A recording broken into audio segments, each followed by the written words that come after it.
Talk Shit, I'm Syd. I'm Olivia. And today we're dressed like fairy princess douchebags. So here we fucking are, everybody. You might be confused. You might be like, why are you dressed? Well, first off, you might be like, why is Syd wearing a necklace that says Olivia? And the answer is, why wouldn't I Why be? wouldn't she be? You might be like, why is that dog sitting on Syd's lap? Because this is our celebrity guest, Emily Ratajkowski. And we've got Emily Ratajkowski on the show today.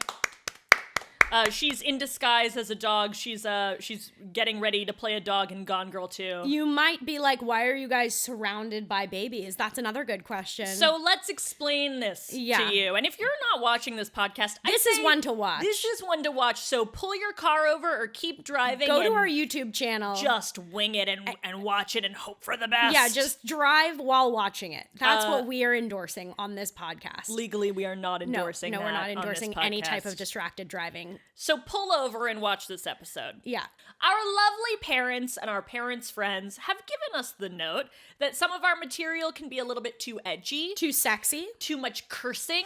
And, you know, it is important for us to be kid-friendly because we don't have kids, we don't know any kids, and our audience is adults. Right. So we thought we might as well give a completely kid-friendly episode. And a disclaimer, this episode is nowhere near kid-friendly at all. No, but this is our version of a kids episode. So this episode is sponsored by the alphabet and primary colors. And all that shit. So welcome, kids, to a very haunted fucking lesson. This episode is called Give Us Your Kids. Give us your kids! We are Mother Goose now! We are Mother Goose now. So, we, growing up, feel like that, you know, you're given all these fairy tales, right? Nursery rhymes. Nursery rhymes. And they're all kids get the same ones. Except we also got some different ones because your mom is German and my grandma is German and Romanian. Yeah. And so, and the German fairy tales are so scary. The German fairy tales are horrific because they're teaching you lessons in, like, the most nightmarish way possible. Yeah, it's like, I remember one of them is like about a girl who like tips her chair back over and over again, and her parents are like, don't tip your chair back, and then she does, and then she like breaks her head open and fucking dies. And it's like, that's not a thing you should teach kids. Yeah. There's one with like the girl won't trim her fingernails, and so she gets really long, terrifying fingernails. I know my grandma always sings a little jingle, and I don't even know what language it's in because she speaks 6 languages. She'll sing a little jingle. Like Marcy Park's recent transfer. Yeah, she'll sing a little jingle where she'll be like, and I'll go, oh, cool, what does that mean, Grandma? And she's like, it's about the little fat boy who sits on the train and the train stops and it does not go. And I'm like, I don't know what that's teaching us.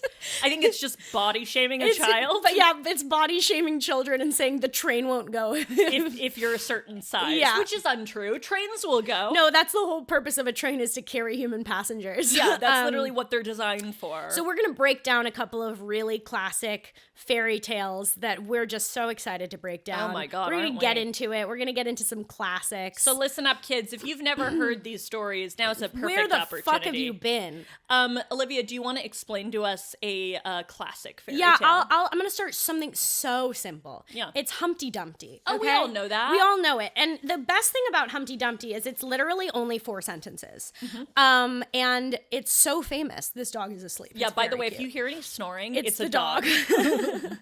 Okay. So Humpty Dumpty we only know from illustration that it's a giant egg. Yeah, it's never mentioned. It's never mentioned in the text. So it could be a man.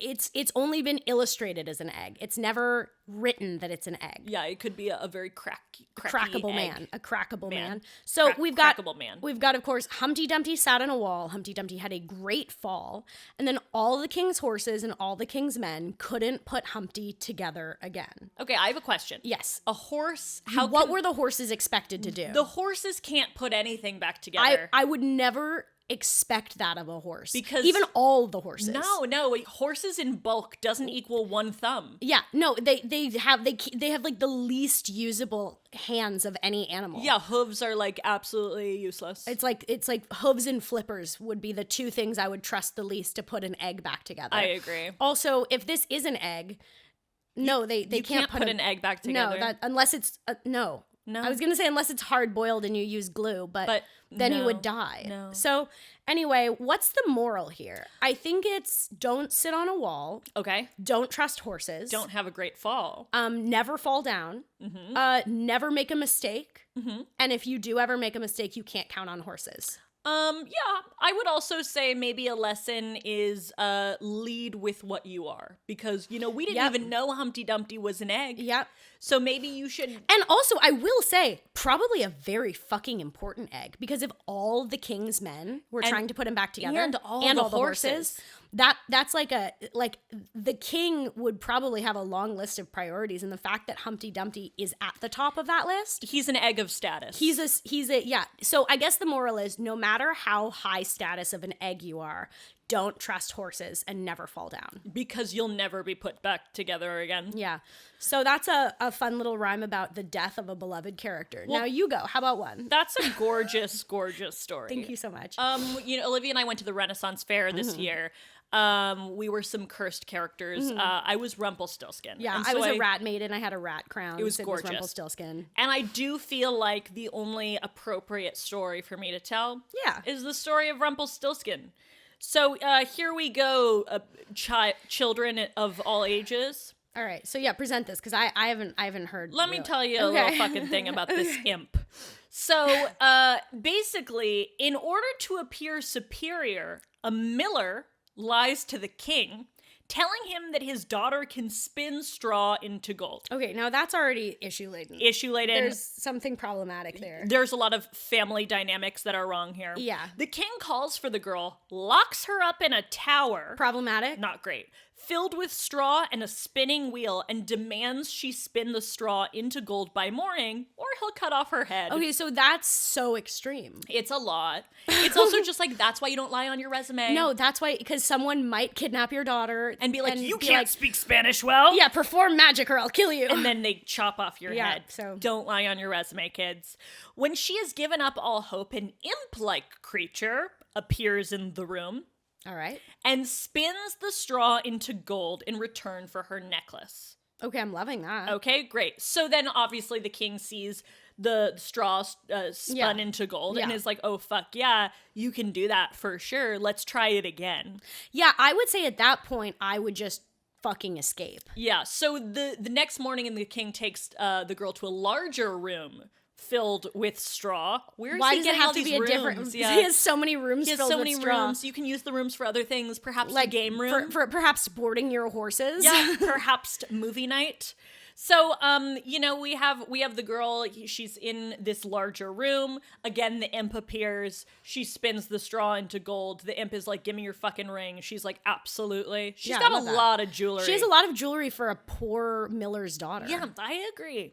So then, of course, the king is like, "Hell yeah, you did it. Awesome." So now, you have to do it again. This is not a man I would want to marry. No. Oh, he's going to marry her. Yeah, he wants to, right? I just know that from my basic knowledge of Rumpelstiltskin. Right, so the third time, he's like, do it again, and if you do it again, I'll marry you. I hate that the two options are, I'll either marry you or kill you. And if you don't do it, I'll kill you. Yeah, we hate it. She has no jewelry left to give this imp. No. So she says, listen to the imp. I can't give you jewelry. The imp is like, it's totally chillin'. Yeah. What we can do is like a payment plan. A payment plan in the form of, when you marry the king and you have a baby, give me the fucking baby. No harm, no foul. Let's write it into your contract. Just give me the baby. A payment plan in the form of one firstborn. Yeah. And she's like, oh, absolutely, I will be doing that. See, that's a big commitment. Yeah. Obviously, he spins the straw into gold. The king is fooled once again. The king marries her. When the first baby is born years Why later, would you fucking have a kid with the guy who kidnapped you and locked you in a thing and threatened to kill you 3 nights in a row? All of these stories are about status, right? People. All of these stories are about status and why we shouldn't care about it.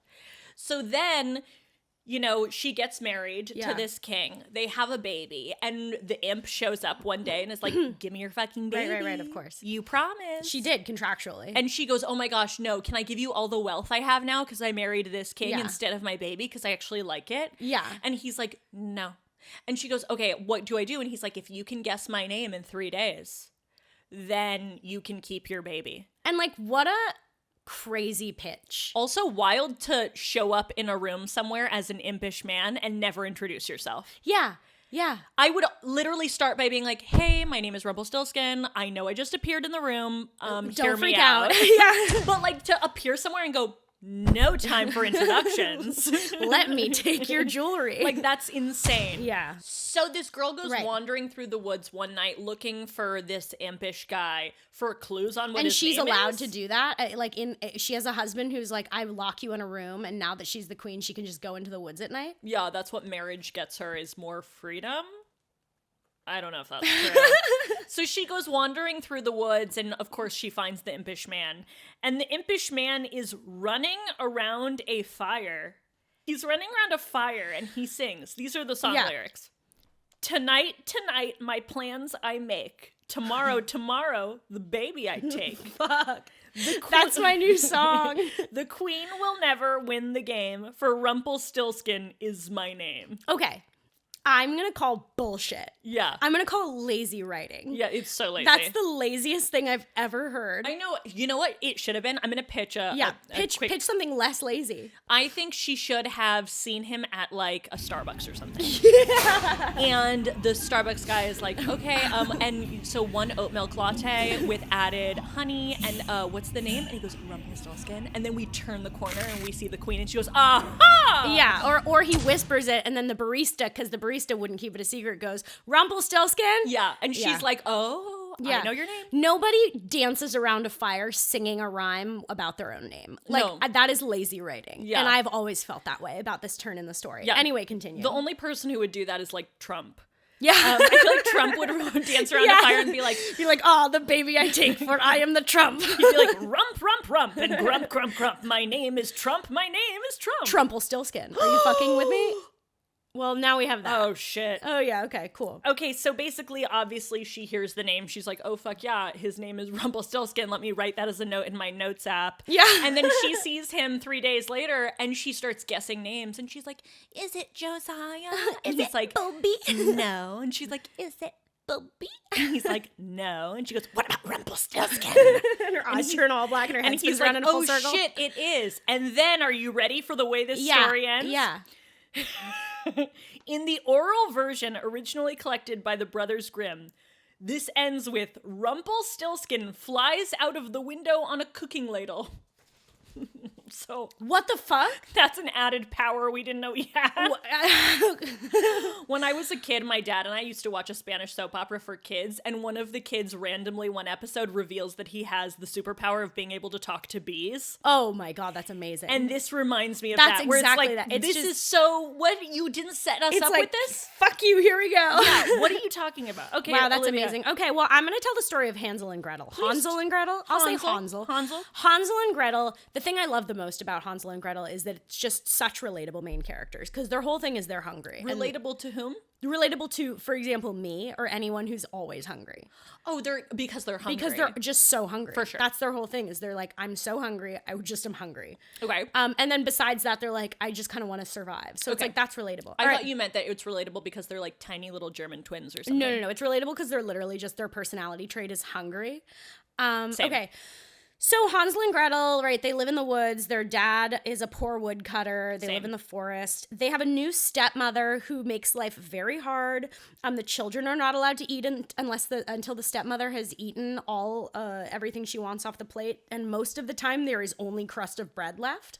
So They all share one plate. they all share one plate. She leaves them only crust of bread, and then she it's time to call Child yeah, Protective Services. and then all day long there were hard chores for them to do because of her. Child Protective Services. They tell their father, and he's like, I don't know what you're talking about. That's absolutely not a thing I'm going to listen to. And all the stepmother talked about was how much trouble it was to have the children in the hut and how much she wished they would go away forever. Jesus. And the dad's like, yeah, I guess, I don't know. So there's one time they're like, Dad, please, can we have some food? The stepmother slaps Gretel and yells, you will eat us out of house and home. This is a children's story? Yeah, you will eat us out of house and home. Now, there's two different versions of how they end up in the forest. Okay. The one version that the stepmother makes the dad take them out into the forest and leave them there. And the other version is that she makes them sleep outside and they run away to go find food. So whichever one you feel like is the better thing. I would say neither of them are better. So they try to like leave pebbles to like find their way back home. It works a couple times. Eventually, she leads them out into the forest and they don't have any more pebbles because the pebbles ran out. Maybe they can get ways. So they find some bread. They leave a trail of breadcrumbs in order to leave them back. First of all, not the best way to do that. I would leave sticks. I would honestly do a trail of sticks. Second of all, aren't they hungry? Yeah. Why would they waste breadcrumbs? I know. So that's a good point. So, but when they try to go back, they can't find the breadcrumbs. A bird whooshed up in the air and its beak. It whooshed? It whooshed up into the air and in its beak was a large crumb. Hansel and Gretel are struck with grief. Okay, sorry. What? It whooshes up in the air with a large crumb? Yeah, so all the birds ate all the bread pieces. Right, but the way that is phrased doesn't make any sense. No, it doesn't, but there we go. They see a house. It's a house made of candy. They're like, holy fuck, there's a house made of candy. What a sight to see. They bite off small chunks. Okay, this is not written right. They bite off small chunks and licking the sweet candy. Oh my god, what the fuck?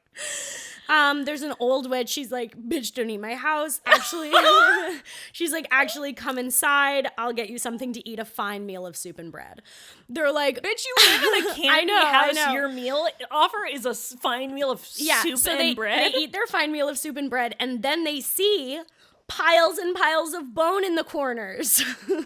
There's piles and piles of bones in the corners of her house. Yeah, but yet the two children were very tired, so they slept. I would have not. I would have left. Yeah, I think it's time to leave. Yeah. So then they awake the next morning. Hansel's locked in a cage. The witch is like, every day I shall fatten him up. Soon he will make me a fine dinner. And she says that to no one? She says that to Gretel, who's now her slave. So that part wasn't mentioned. Yeah, so now she's like, Gretel, till then, every day you will work for me. Until I eat your brother, he will be a fat meal for me. Well, thank God it rhymes. Yeah. So the witch is blind. That's another fun fact. Oh. Which is like, how did she do all this? How'd she lock them in the cage? How'd she get all the pile of bones? They say that when you're blind, your other senses. Yeah, no, that's a good point. Yeah. If you're blind and you kidnap kids, let us know how you do it in the comments. Yeah. And so, every day she's like, show me your finger, boy. I will see how plump you are getting. Wait a second. Yeah. Every day she says, show me your finger, boy. Yeah. I will see how plump so she you are feels getting. his finger to see how plump. Why doesn't she feel like his tum-tum? I don't know. So anyway, he's holding out his finger. The witch is like, she smiled when she felt how plump he was getting. Gretel is like, what the fuck? Hansel says, what are we to do? Soon I will be plump and the witch will eat me, right? Fair. So Gretel's like, actually, here, take one of the bones from the piles and piles of bones and give her this bone when she asks for your finger. So she thinks your finger's a little skinny bone. Oh, because she's blind. Because she's blind, right.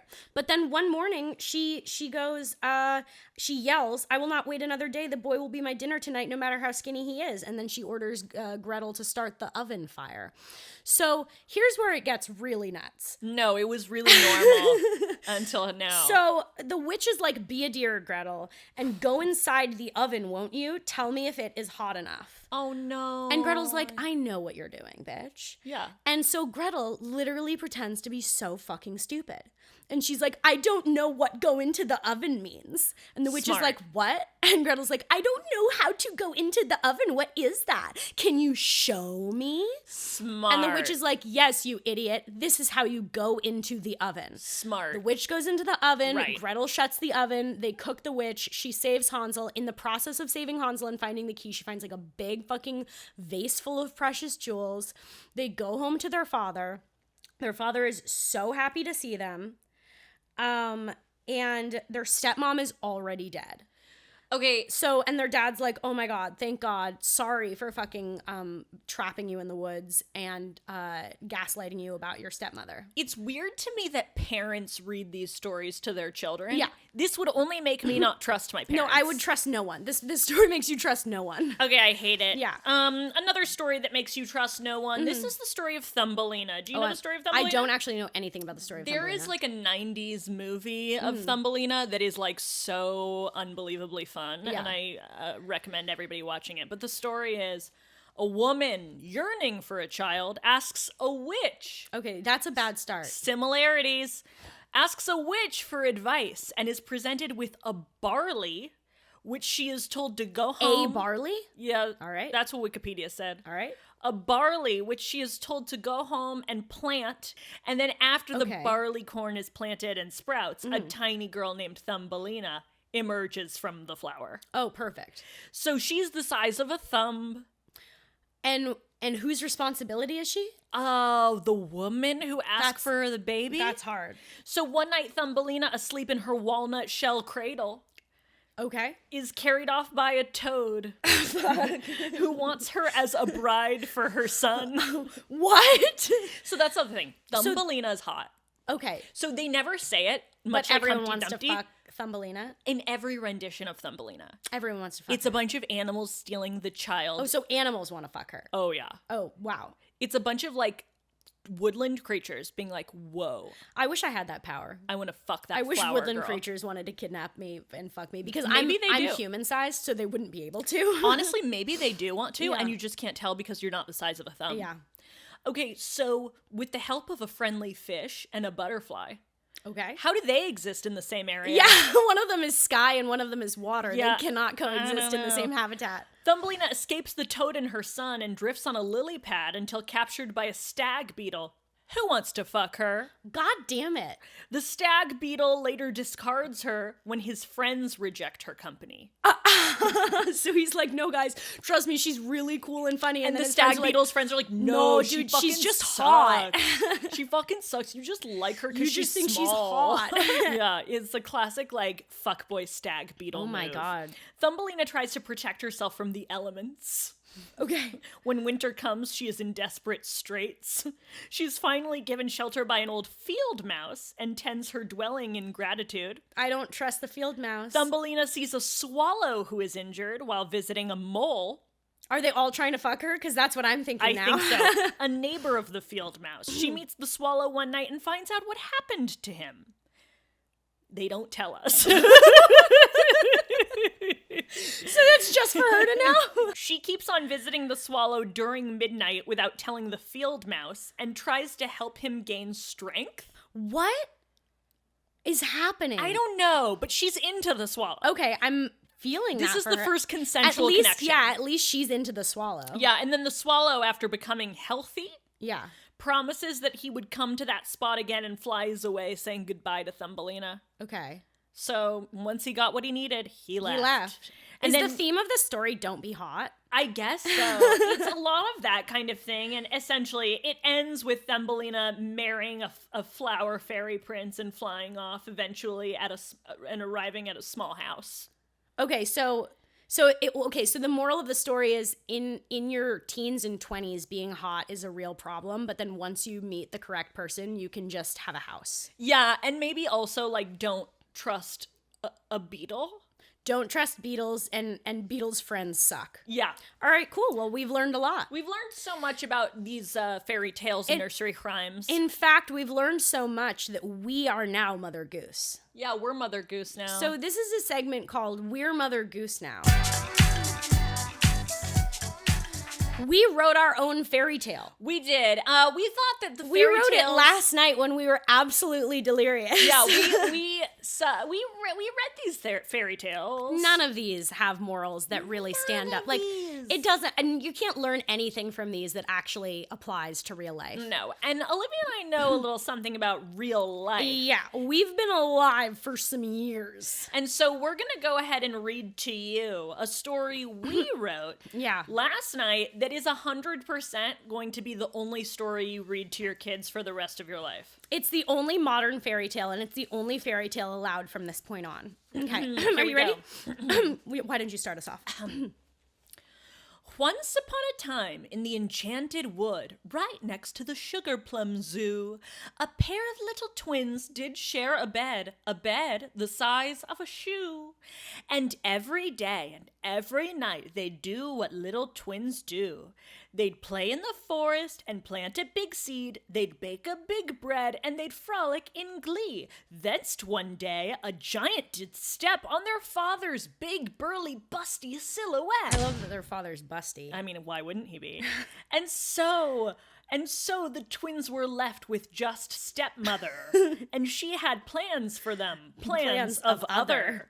For evil step witch did not want any twins. She sent them away to the University of Michigan. Now, this is how you will have a 401k. You will go to college and find a job one day. It will be very simple, for it was when I was young.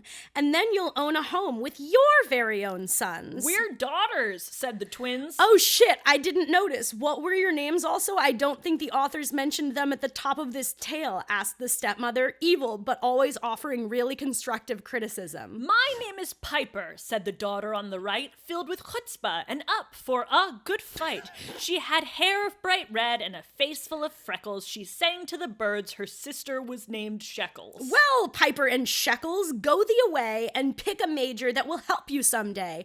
The step witch threw the children out from the roof, and then she did push them off of the roof. The children did fall and landed in Michigan. Some facts about Michigan are it's in the Great Lakes region of the upper Midwestern United States. So Piper and Shekels skipped through the grass. They found a lily pad, the home of their first class. A toad was their teacher. His name was Miss Toad. We stand his fluidity. Long live Miss Toad. Miss Toad sang a song to all of the class, and it went like this, Tweedledee Tweedledass. So this is Here's the song. It's to the tune of Despacito. So you figure that out. We're just not going to figure that but out. But it's to the tune of Despacito. So you deal with this, that, I guess. If you sing this on your own time, if you sing the this tune. to your kids. The song's lyrics are as such, and this is Miss Toad singing. Yeah. Hello, children. Hello, kids. My name's Miss Toad, and here's all my biz. You made a good choice by coming to college. It is the only choice from my knowledge. For with a degree, you're like a big tree. The degree is a seed, but the tree could be thee. What the fuck does that mean? Asked the twins. Oh, shut up, you twins. You stupid twins. And listen to my beautiful song. For if you don't listen and don't graduate, your future will be all wrong. And if you have a degree and some learning from me, you can own a home in 27 days flat. And if you study your math and go to each class, you will get all your dreams just like that. The song ended abruptly as a hawk came in and ate Miss Toad. Piper and Tansy swore to finish their education at Tansy? at the University I think of... we forgot the name. We changed the name. At the University of Michigan to honor the late Miss Toad. All hail Miss Toad, who simply did not live as long as we wanted. R.I.P. Pour one out. So they took their school seeds and put them in dirt, and for 4 years the seeds did grow, and they watered the seeds and rushed a sorority, and the seeds continued to grow. And then one day, after 4 years of talk, the seeds became 6'5" beanstalks, and Piper and Shekels wiggled with glee. I wonder, oh, what's in my beanstalk for me? Piper climbed it first, for she liked to fight. She climbed up her beanstalk and climbed it just right. Once at the top, she peeled back the leaves to see what had grown from her college degree. But nothing at all. It was just dust. Just dirt and dust and betrayal of trust. And a ghost, yes, a ghost, the ghost of Miss Toad, climbed out of the beanstalk that had just growed. Miss Toad, or your ghost, I don't understand, said Piper with a whole lot of nothing in hand. Well, Piper, this is called a BFA. It's worth nothing, and you owe me $100,000 today, said Miss Toad as he hit Piper in the shins with one of those riding crop things. Shekels called from across the way, Sister, there's nothing in my beanstalk for me. Miss Toad made promises of owning a home, but now I just owe $100,000 and her ghost is hitting me in the shins with one of those riding crop things. So the twins did jump from their beanstalk so high and said, we'll figure out how to survive, but they were not the first and they'll not be the last to pay off student debt until they die. They went to the jobs mouse and asked for a job. job, and the mouse said, "A job? Now what is a job? You must have 3 to 4 years working at this before you can get your first job at this." What, said the twins? "Exactly," he said. So the twins walked down the road. They found the real estate badger, the badger of real estate, to find our young couple a house. Now they date. Our twins date now. The twins, yes, the twins and a couple as well, said, "How do we purchase a house? What the hell?" Well, you must pay in breadcrumbs, of which there are none, because we're in the middle of a recession. Pretty good stuff there. When I was a cub in the 1960s, I bought this cottage for 4 breadcrumbs, and now Zillow says it's worth 3.6 million breadcrumbs, and there isn't even in-unit laundry. By the way, the federal minimum wage is 7 breadcrumbs and 25 cents an hour before tax. "Oh, whoopsie no, and oh, whoopity no," said Piper, our feisty young twin. "Let us go to the only parent we know and see if she can help us win." So they went to their wicked stepmother indeed and said, "Dearest Stepwitch, we are in need. We tried to do things the way you said, and now the ghost of Miss Toad has a price on our head." The wicked stepmother looked them up and down. She said, "This is your fault," and began to frown. "You were the ones who listened to me, and that is your fault, zippity-dee. But listen to me now, for this is quite right. The vaccine is filled with microchips and blue lives matter. Global warming isn't real, but if it is, it's your fault. Good luck having your own sons in this burning rubble of a failed society, you cucks. I'm on bath salts." Then the wicked stepmother did jump off the roof and run to the polls to vote for Jeffrey Epstein, dead sex offender, for president of the United States of the Enchanted Wood right next to the Sugar Plum Zoo. And as the world started to burn, Piper asked Shekels, "What did we learn?" Well, my good Piper, Shekels did say, "we learned that the world is not okay. So our stepmom's on bath salts and we owe a ghost money. What do we do, my twin and my honey?" So the twins made passionate, sweet, sweet love on a mushroom outside of a shoe. And that's where our tale ends, sweet child of mine. Now tell me, please, what do I do?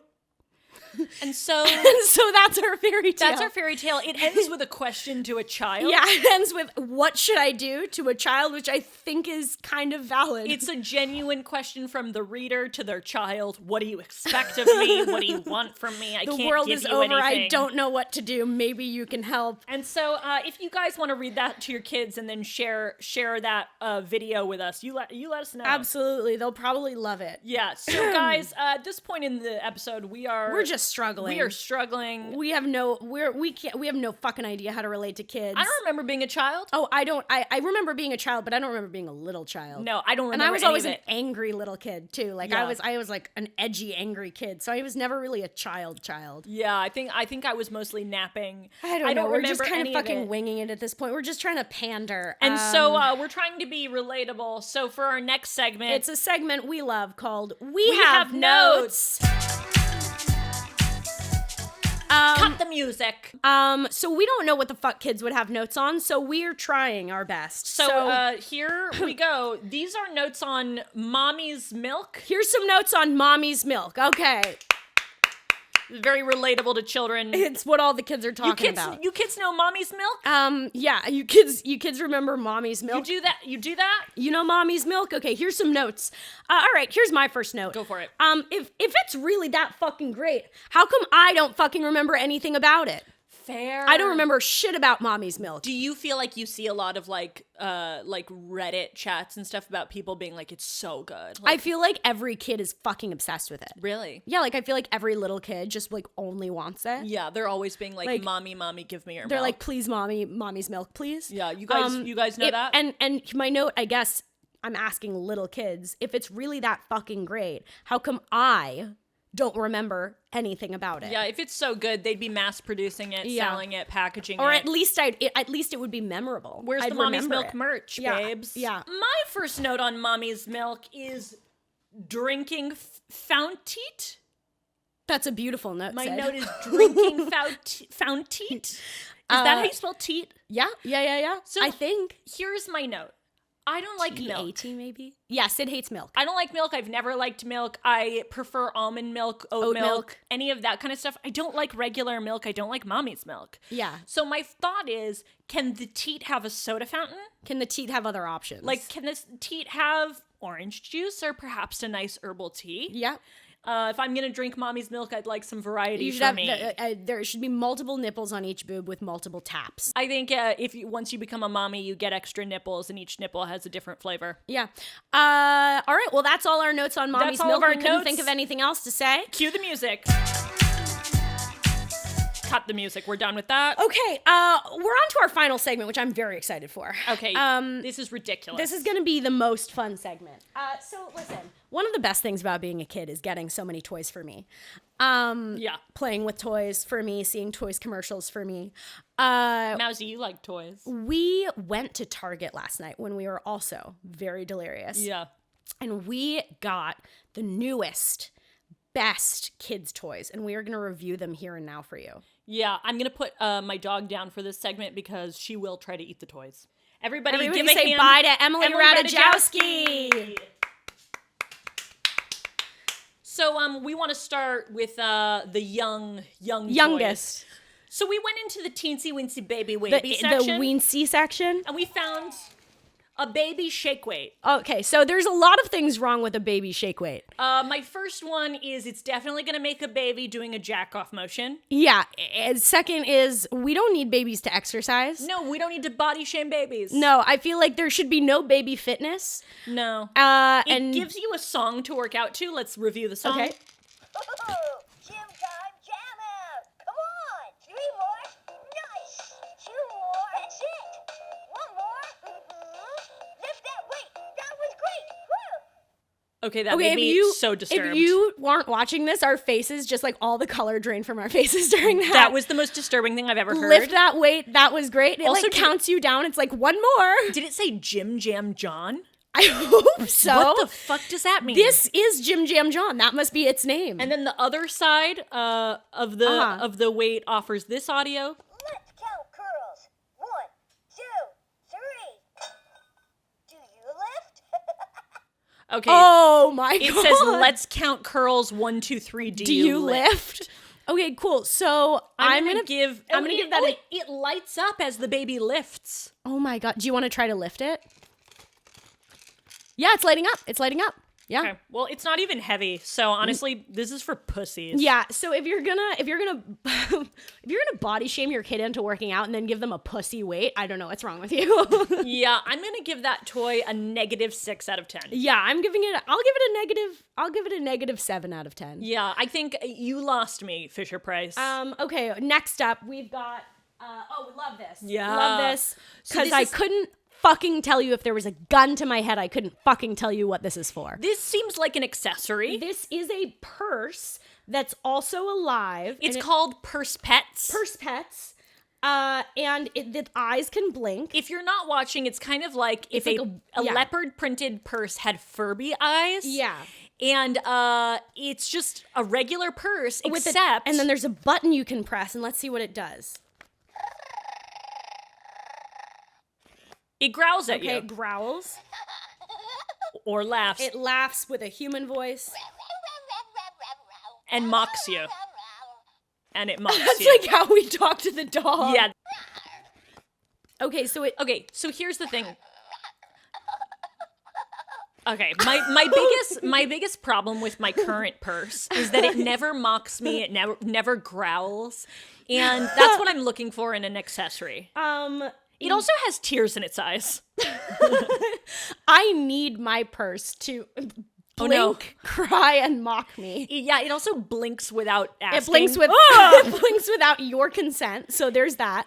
Yeah. I did not press any buttons for it to blink. So yeah, it's got no mouth, but it can still talk. It can mock you. It can go nya nya nya and make a human laugh sound. And I think it's also a choking hazard. So I'm gonna rate this a 10 out of 10. yeah, I'm gonna give this a 14 out of 10. All right, perfect. I will be wearing that to the Met Gala. Okay, next up. Okay, now this one. This one we were shocked. Can I hold this guy? Absolutely. I mean this. Okay. Is it- okay. So do you guys know Alf? You should turn it off. I will. Do you guys know Alf? Alf is cursed being from yesteryear. Yeah, so Alf it was a TV show. Was the TV show called Alf? Yeah, it's about an alien who sucks, who lives with a family's house and wants to eat their cat and literally sucks. And they keep him there. and they're like, he fine. sucks. He sucks. So they brought back Alf as a shaky toy. It It shakes like a vibrator. It just shakes and shakes. So we found this toy it was alone. It was alone. There was not another one. There was not another Alf. It has chains on it with a $sign. And if you can't see these it. really flimsy vintage sunglasses. And it's just this big fucking stupid shaking. It won't stop shaking. And it doesn't stop shaking. No matter how much you try to get it to stop shaking, it will not. It will like randomly start shaking when you least expect it. Why does it shake? I don't know. Also, on the packaging, which is just like a belt for it, it's got a picture of Alf like trying to get fucked. Yeah, like, it's a picture of Alf laying down like he's saying, come hither. like he's being like, paint me like one of your French girls, and it's Alf. And he shakes And he's like a vibrator. just shaking, and he's not talking. He doesn't say anything. Nope, he doesn't say anything. He just shakes. That sounds like a vibrator. It's the scariest toy. I hate it. It looks like an alien aardvark. And when Olivia and I were checking out of Target, she was like, the woman who was there was Checking like, out. oh shit, yeah, I remember that guy. And we were like, yeah, I can't believe Alf is making a comeback. And she went, oh, I don't think he is. And she's like, I think they just put it in the store. It's not making a comeback. So my favorite thing, hands down, about this, besides the fact that it's horrifying, is that it shakes in silence. I'm going to rate this 666 out of 10. I'm going to do the same. Okay, perfect. So this guy gets a 666 out of 10. I'm going to turn him off by shoving my finger in his prostate. Which usually doesn't turn people off. Nope, but for this guy, But for it this sure guy- does. All right, we've got our final toy, which I'm Okay. really excited Oh, yeah. for. Now, this goes into the category of dolls that are too sexy. Yeah, I don't know what this is supposed to be, but Syd pointed out a really good thing. It is, so this is called, I'm going to hold this up. This is called Na Na Na Surprise. Now, what does that mean? Who knows? They don't tell you. It's a girl who looks like some variation of Ariana Grande. Yeah. Very long hair, very sexy. Yeah. She has a sleeping bag with a corpse animal on it. Yep. And then her accessories are a brush with antlers and a pillow. And she's wearing the antlers of a once alive deer. Yeah, and she's a na-na-na surprise. She's not surprise. Here's the thing. The back. The back is great. So the back says, Collect both. That's very easy. And the issue Not that collect them Olivia and all. I have with that is a collection implies that it's more than 2 items. Collect both is a very low bar. Yeah, collect both. That's one shopping trip, my guy. Very attainable thing you can do. Collect both. And so it's 2 pictures of They're 2... two different eras of Ariana Grande. She's kind of like Sweetener era over there is Sierra Yep, Foxtail, but yep. with her like salmon cat hair. And then here she's just like classic, Yeah. you know, my everything Ariana Grande. The names are Myra Woods and Sierra Foxtail, which sound like porn names to me. They are so sexy. Yeah, it's upsetting. They're sexy. Like I'm attracted to them. Yeah, they're like hot. They're like hot. Like It's look at their upsetting. little sexy knees. Yeah, and Like I don't even find knees sexy, but No, they made their knees they have sexy. like cute little chubby sexy legs. little legs, and they're wearing way too. I mean, it's not that their stuff is too short. It's just that it's literally sexy. Yeah, that's the issue I'm And they're having with it. camping. They're camping. No you one would camps never like wear that. you would never wear that camping. So yeah, and then my favorite part about the yeah. doll actually is that its face is like a piece of fabric with its face printed on it. It's like canvas material. It's like canvas sewn onto the head of the doll. So its face is like weirdly cheaply made, like, and just like, it's so strange. Like, it's just not, it doesn't have any facial features that aren't just in this canvas. And I guess my question is, what is the surprise? I mean, you're calling the doll na surprise. What is the surprise? The only thing that's really surprising me about this is that they're I'm too attracted sexy. to it, Yeah, yeah. I don't like that surprise. Yeah, I think this doll is far too sexy for a child. Yeah, the fact that any Republicans are like saying gay will make kids think about sex is like crazy, because it's like this will make kids think about sex. Oh yeah, Like, this 100%. This cis doll will make it's just too it's sexy. I mean, come on, yeah. And if you're not attracted to this doll, you're attracted to this image. Yeah, 100%. And if you're not, you're fucking lying. Yeah, you're lying. So let's Na surprise let's gets not a... push heteronormative sexuality onto kids. Yeah. I'm going to go with Na surprise gets a 1 from me because the 1 point goes to the fact that she is very hot. She looks great. I just don't know if she should be a children's toy. I would like fucking love to dress like this. Yeah. And I plan to now for my next camping trip where my legs will be freezing. Honestly, for Halloween, you'll be a Na I'll be a Na surprise. Like, so I'll give her 3 points for that. Yeah. But then I don't think it should be for kids. No, and I think the sleeping bag is kind of hinting at it's like a nod to Louis Vuitton. It is. Yeah, logo. And I'm not even feeling that for kids either. Yeah, like, they don't there's need other it. things to put your attention on. I'd rather them have the shaking Alf. So that's all of our toys. Guys, we've been kid friendly this whole episode. Yeah, and if you don't think so, you can take it suck up my dick with someone else or suck my dick. Or you can suck my dick. That's very angry. I was just trying to think of the most kid friendly thing I could say. Guys, if you felt like today's episode was lovely and child friendly, if you guys love us having kids one day together, go tell all your kids about it. Go find some kids, track them down, send them our way. Give them to us. And give them to us because we know how to be kid friendly and we have proven that with this episode. Yeah, thank you. Bada you. boom, bada bing. We are kid friendly. We are kid friendly. Thank you so much for watching. Make sure to subscribe. You can find us on any platform where you can hear podcasts. Our YouTube channel has a filmed version with animated bits. It's so very fun. Follow us on Instagram, TikTok. We are at Syd and Olivia on everything in the whole wide world. And until next time, we will see you next Tuesday. Bye. I'm Olivia. That one's Syd. I'm Syd. She's wearing the Olivia necklace. I am.